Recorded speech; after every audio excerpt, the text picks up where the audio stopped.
Assalamualaikum warahmatullahi wabarakatuh. Apa kabar anak-anak? Selamat bertemu dengan Bu Miftah di sini dalam pembelajaran IPS. Ya, sebelum kita mulai, marilah kita berdoa menurut agama kepercayaan kita masing-masing. Semoga kita semua diberikan kesehatan dan keselamatan, dan pelajaran yang kita terima pada hari ini bermanfaat untuk kita semua. Berdoa mulai. Berdoa selesai. Oke, terima kasih. Oke, sudah siap semua? Buku IPS-nya disiapkan, dan bolpennya serta buku catatannya ya. Baiklah, sebelum kita masuk mobilitas sosial yang akan kita bahas pada kali ini, sudah kalian buka belum materi tentang interaksi sosial? Ya, kalau sudah dibuka, kita lanjut ke mobilitas sosial.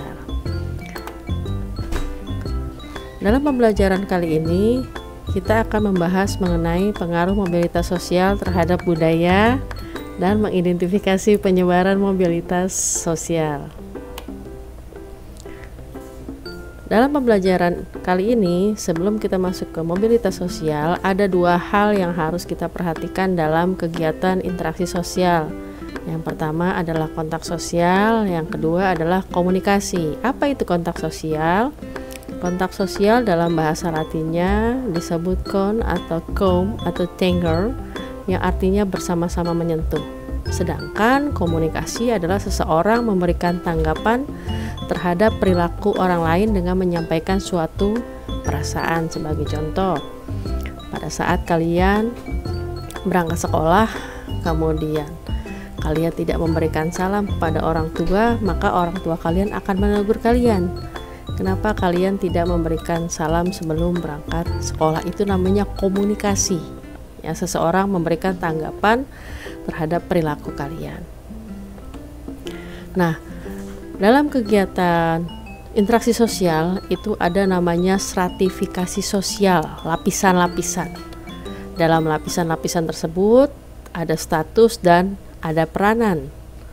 Seseorang memiliki status sosial dalam kehidupan masyarakatnya itu dipengaruhi oleh hak dan kewajiban dalam kelompok sosial tersebut. Sebagai contoh, kalian sebagai siswa atau peserta didik memiliki hak dan memiliki kewajiban di sekolah misalnya. Di sekolah, kalian memiliki hak untuk mendapatkan pelajaran. Dan kewajiban kalian adalah mengikuti pelajaran dengan baik, mengerjakan tugas, mengikuti PTS dan PAT. Nah, dalam pokok bahasan mobilitas sosial ini ada 3 bagian yang akan kita bahas. Yang pertama mobilitas sosial, yang kedua pluralitas sosial, dan yang ketiga konflik dan integrasi. Untuk yang bagian pertama, Bu Miftah jelaskan dulu mengenai mobilitas sosial, yang terdiri dari apa itu pengertian mobilitas sosial, bentuknya, faktor pendorong, saluran, dan dampak dari mobilitas sosial itu sendiri. Mobilitas sosial menurut Paul B. Horton diartikan adalah gerakan perpindahan dari satu status sosial seseorang ke kelas sosial seseorang yang lain. Sebagai contoh, pada saat seseorang itu misalnya berada di kelas sosial paling bawah, ya bisa naik menjadi kelas sosial yang atas dengan cara bekerja, berusaha, kemudian mendapatkan pendidikan yang baik. Nah, dalam mobilitas sosial, perubahan sosial itu bisa juga dari atas menjadi ke bawah. Ya, misalnya seseorang sudah bekerja dengan baik, ternyata melakukan perbuatan tidak terpuji, contohnya korupsi, gitu ya. Maka mobilitas sosialnya pun bisa akan turun. Dalam kegiatan jenis mobilitas sosial itu ada 2, ya, berdasarkan tipe dan berdasarkan ruang lingkup. Berdasarkan tipe, yang pertama bisa vertikal, yang kedua horizontal, yang ketiga lateral. Sedangkan berdasarkan ruang lingkup ada intragenerasi dan antar generasi. Nah, mobilitas vertikal itu artinya perpindahan individu dari satu objek ke kedudukan objek sosial yang lainnya yang tidak sederajat. Dalam kegiatan mobilitas vertikal ada dua, ada mobilitas sosial naik atau social climbing mobility atau upward mobility, dan yang kedua adalah mobilitas sosial turun, social sinking mobility atau downward mobility. Contoh mobilitas sosial yang naik misalnya seseorang A, ya, ayahnya hanya bekerja sebagai buruh, ya, tapi karena A ini memiliki kemampuan belajar yang baik, mengikuti pendidikan dengan baik, mendapat beasiswa, kemudian lulus dan mendapat pekerjaan yang baik sesuai dengan latar belakang pendidikannya karena S1, maka mobilitas sosialnya naik.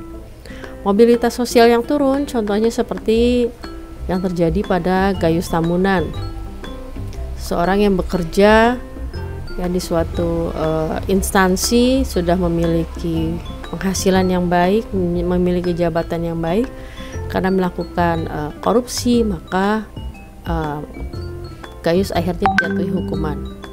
Kemudian ada yang disebut dengan mobilitas sosial horizontal. Mobilitas sosial horizontal ini adalah peralihan individu atau kelompok sosial yang sederajat.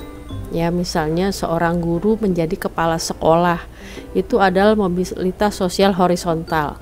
Atau seorang manajer yang bekerja di perusahaan B pindah ke perusahaan C dengan status sebagai manajer juga. Atau seorang pekerja bekerja di perusahaan ABC pindah ke perusahaan DEF juga sebagai pekerja, itu namanya horizontal. Nah, kemudian ada yang disebut dengan mobilitas intragenerasi.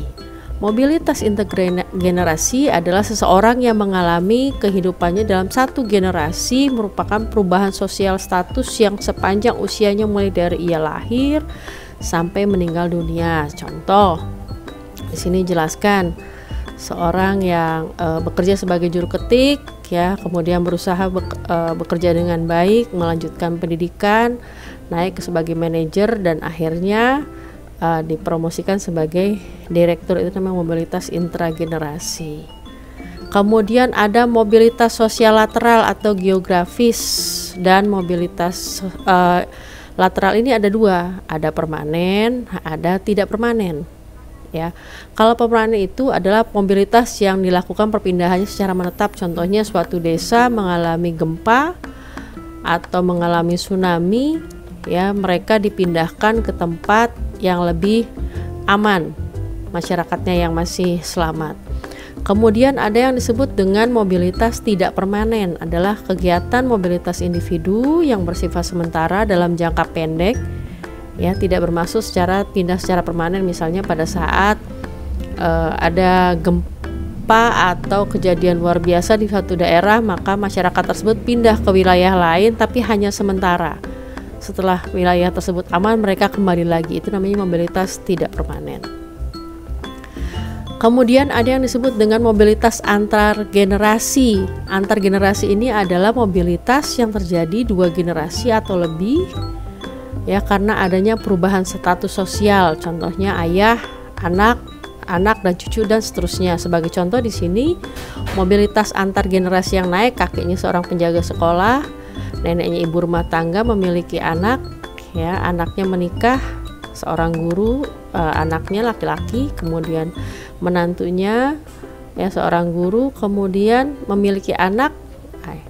Nah, anaknya tersebut naik menjadi pengawas sekolah. Jadi dari kakeknya penjaga sekolah, cucunya bisa menjadi pengawas sekolah. Itu namanya mobilitas antar generasi yang naik.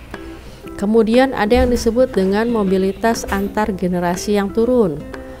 Sebagai contoh, kakeknya seorang jenderal dari angkatan, neneknya notaris, ya, memiliki anak, ya, anaknya menjadi pengusaha, menantunya juga pengusaha, tetapi pada saat memiliki cucu, cucunya tidak bekerja atau pengangguran. Itu namanya mobilitas antar generasi yang turun. Ada beberapa faktor yang mendorong mobilitas sosial. Yang pertama, status sosial. Yang kedua, keadaan ekonomi. Yang ketiga, situasi politik. Dan keempat, pertumbuhan penduduk. Empat faktor ini bisa menyebabkan terjadinya seseorang menjadi naik atau turun dalam kegiatan mobilitas sosial. Ya, status sosial tadi contohnya A, ayahnya hanya sebagai buruh, ya berusaha bekerja, belajar dengan sungguh-sungguh, kemudian pendidikannya bagus, ya lulus S1, kemudian mendapatkan pekerjaan, maka status sosialnya naik. Jadi ini maksudnya jadi status sosial dan keadaan ekonomi.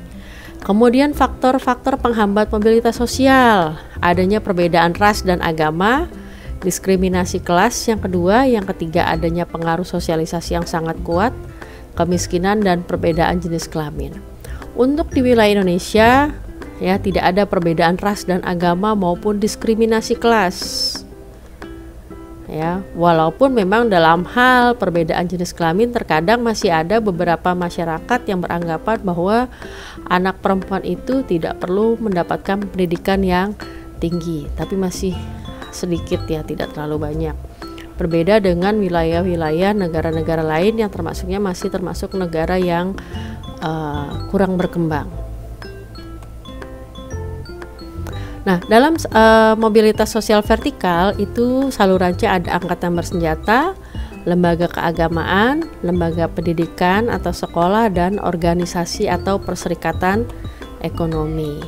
Apa dampaknya mobilitas sosial? Yang pertama, mendorong seseorang untuk maju. Tadi contohnya sudah saya sebutkan. Mempercepat perubahan sosial, ya. Jika mobilitas sosial ini ditimbulkan bisa menyebabkan kecemasan, ketegangan, kemungkinan bisa. Ya, kemudian adanya keretakan dalam hubungan kelompok itu biasanya terjadi pada saat pemilihan caleg. Ya, ada keretakan hubungan.